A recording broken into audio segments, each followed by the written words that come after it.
Hello Tenno, Zelp here, and today we are going to talk about Hunter Munitions. I know I'm really late, there's probably like hundreds of videos out there already, but ever since the first time I saw this mod, I had questions in which I did not see anyone answering them yet. By now, most of you should be familiar with how bleed damage in normal circumstances is being calculated. If not, I have two older videos you guys can check out down in the description below.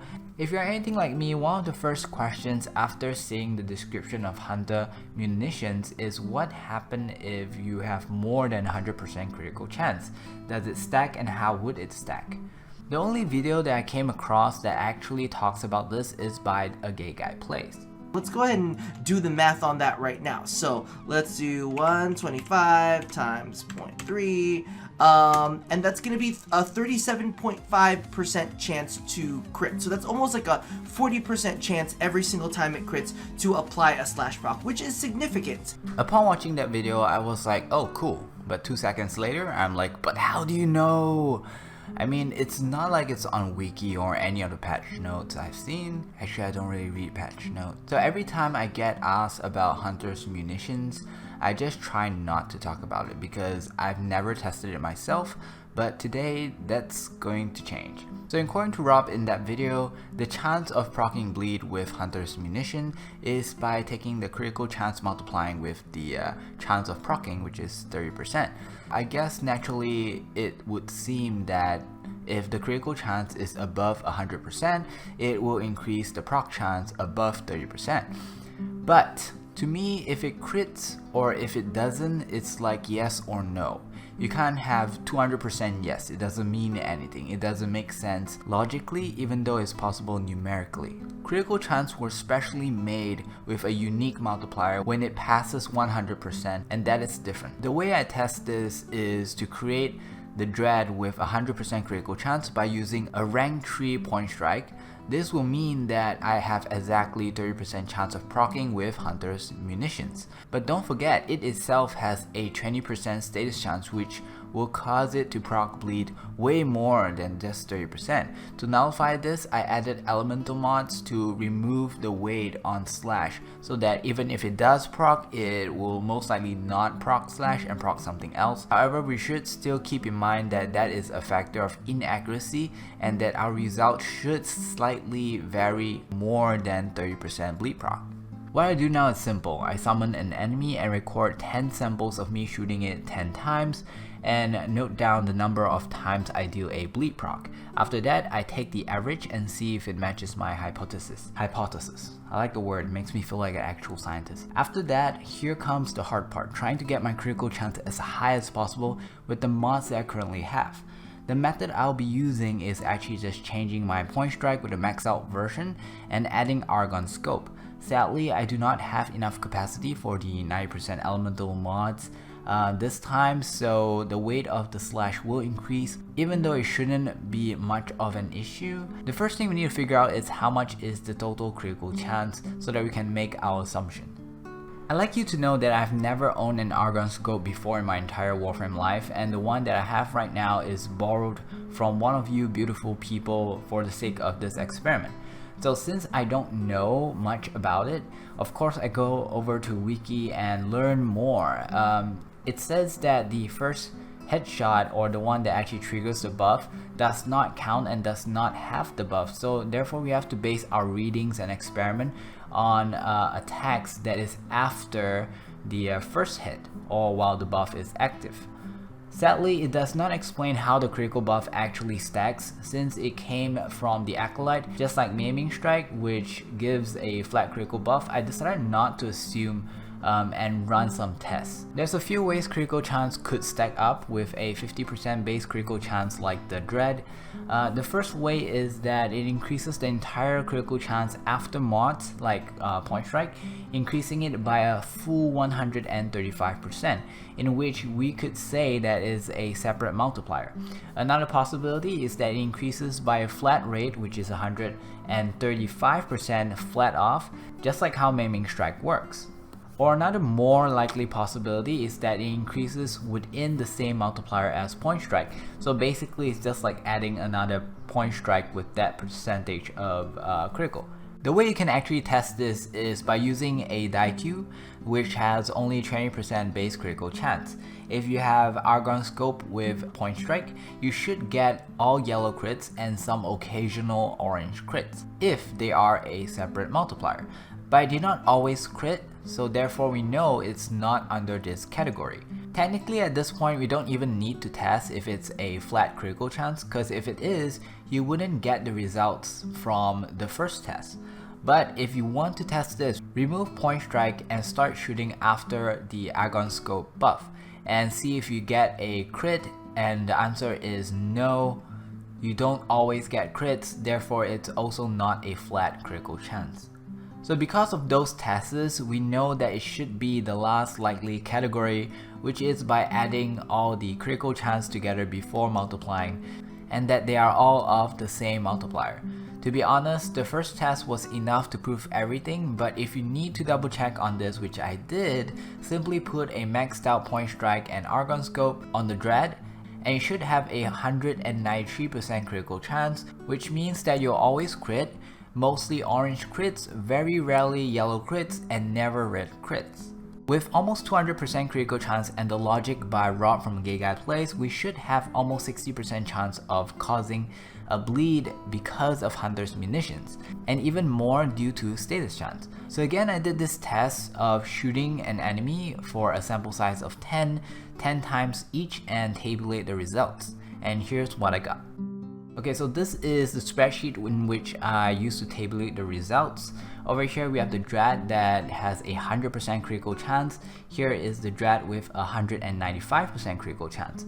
So following the logic, at 100% critical chance, I should have exactly 30% chance of proccing bleed due to Hunter's Munitions. But it also has the natural chance of proccing slash procs due to the status chance of the Dread.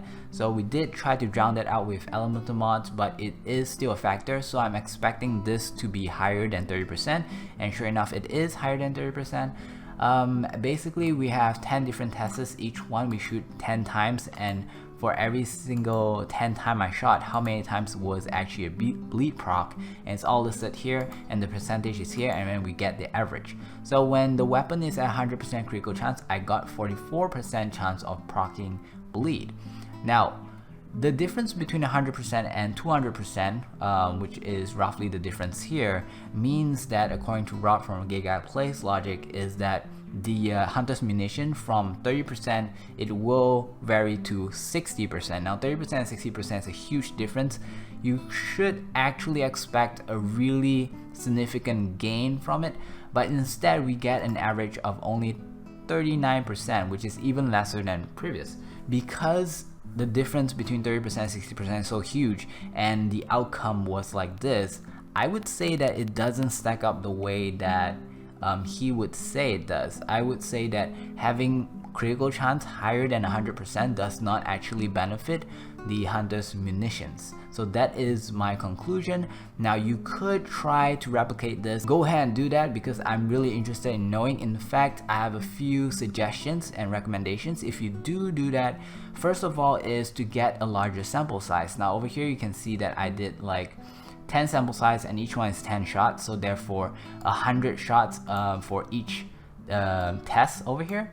So what you can do is maybe do 200 shots for each test, and that will actually give you a more accurate reading. The next thing is that because you want to get this critical as high as possible to see if there's any difference, if there's very or little to no difference, then you know that they're pretty much the same, it doesn't really affect. So by increasing this critical chance, it will actually help you come to a conclusion.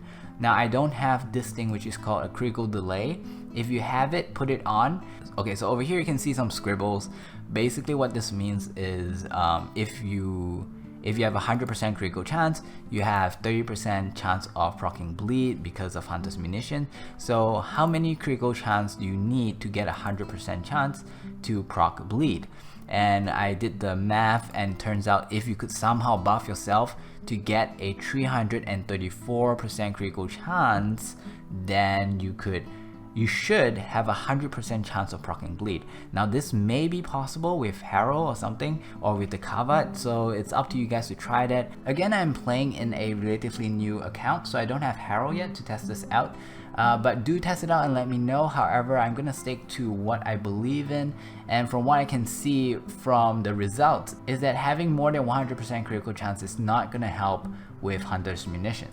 Now with that said, over here we're going to talk about things that could actually increase the damage of the bleed proc itself. We're not going to go too detailed because I believe they are working on a way to actually change how the mechanic works.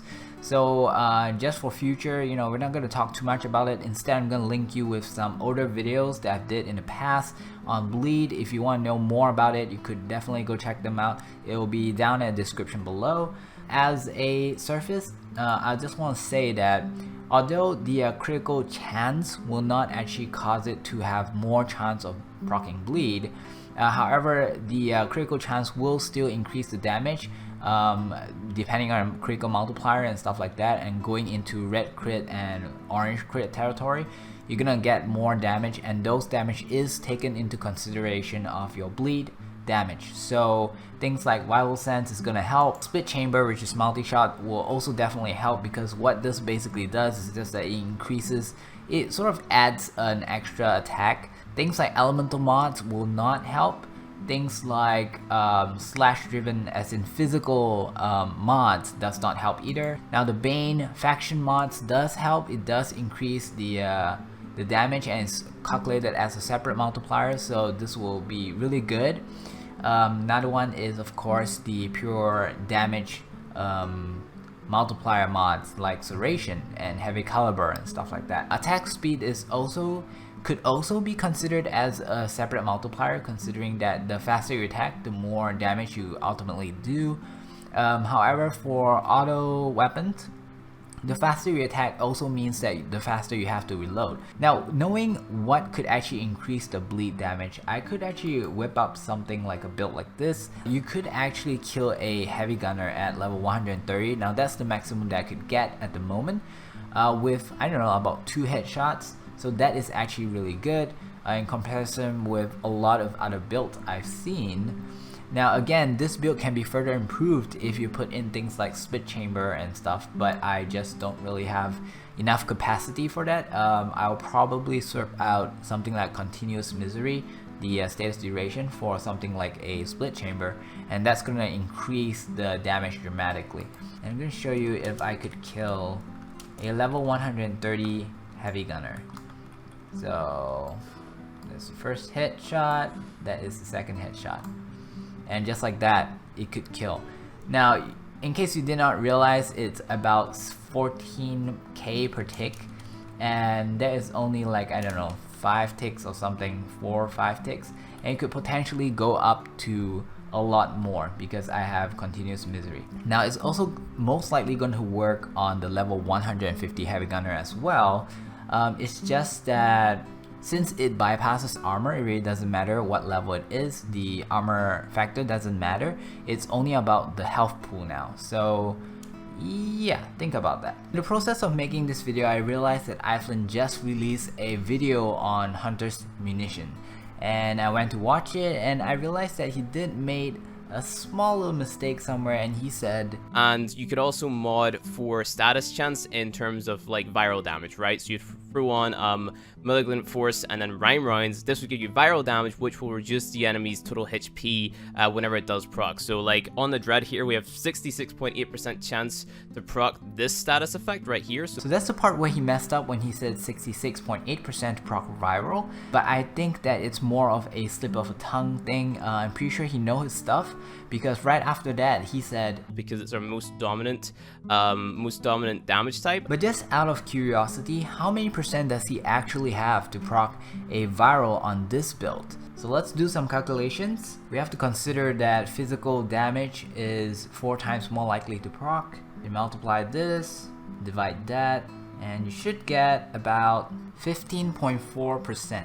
Now viral is something that you really need to proc at the beginning, and you need it to last all the way to the end in order for it to be effective. If you'd like to know more, I have a separate video that talks all about viral. That 15.4% may actually mean something if it's on a automatic weapon, but however on a dread it's actually pretty dreadful. Now he actually showed us the performance of his dread. You're just gonna hold the enemy still and hit him consistently in the head with my dread here. So there's 1, 2, 3, 4. It'll pick up. So you can see the fact that his health is kind of just, he's completely gone. Level 150. I like you to note that he fired about 6 to 7 times, and he has split chamber on, so it might as well be 12 to 14 times, and it only procced viral once. Remember that one time I fired twice?